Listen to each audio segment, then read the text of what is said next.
Redeemer got its roots from the Heiskell School.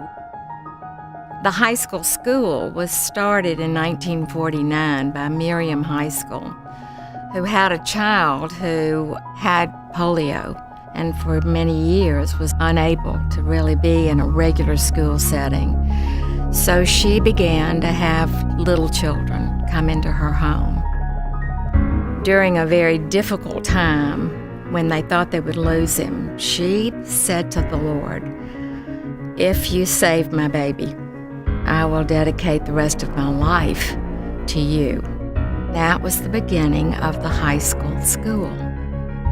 I went to the Heiskell School from 5th grade through the 7th grade. My mom taught there for 40 years, and then I enrolled my son there. And I think 2 weeks after I turned in the application, Miss Virginia called and said, "Well, we know if you're anything like your mom, we want you to come and teach." I started teaching at the Heiskell School in 1975.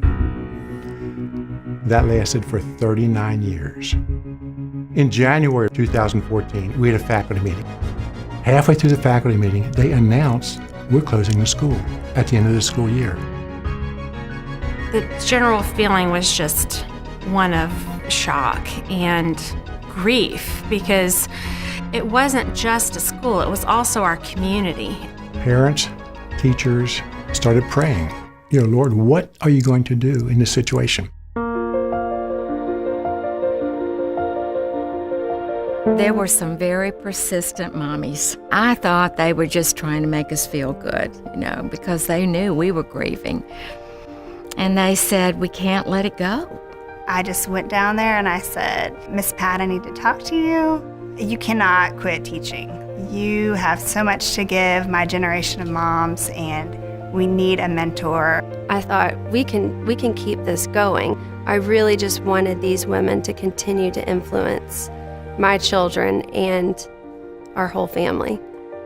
We weren't sure what to do, but we knew that what we could do was pray. So on the evening of April the 24th, a group of parents and teachers gathered at my home to pray, and we asked the Lord to give us His direction. What was so amazing was just seeing how the Holy Spirit was moving.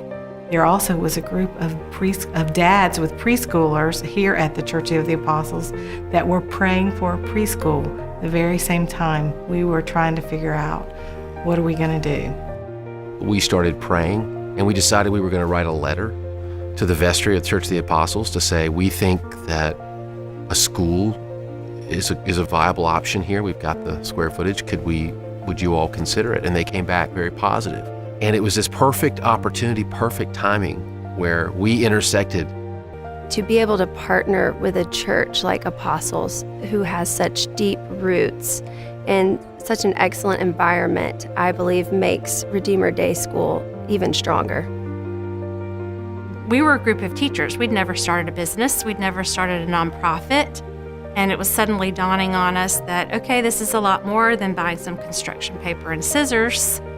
The most exciting part about that time was just watching God literally build the school in front of our eyes. As we were thinking about what to call it, Miss Page said, "I just keep having that song, 'There is a Redeemer,' that we sing at our Christmas program floating through my mind. What about the name Redeemer?" And we just immediately thought, that's perfect. To be redeemed means to be bought back. The Lord brought Lori Holsinger alongside. She said, "Jenny, I'll help you. We'll figure this out together." Things like legal work that we needed done, or designing a logo, or designing a website, or doing photography. All of these things that we needed, people just offered before we even asked. By August of the 2014, the same year, Redeemer Day School was up and running here at Church of the Apostles. We had 32 students, book bags, uniforms, classrooms, and then to just see how the Lord has grown the school since then has just been a joy. When I think of Redeemer Day School and the values that drive Redeemer Day School, it's teachers who have committed their lives to serving Him by teaching little ones. We have one goal, and that is to make Jesus Christ the central figure in our school, in our homes, and in these children's lives.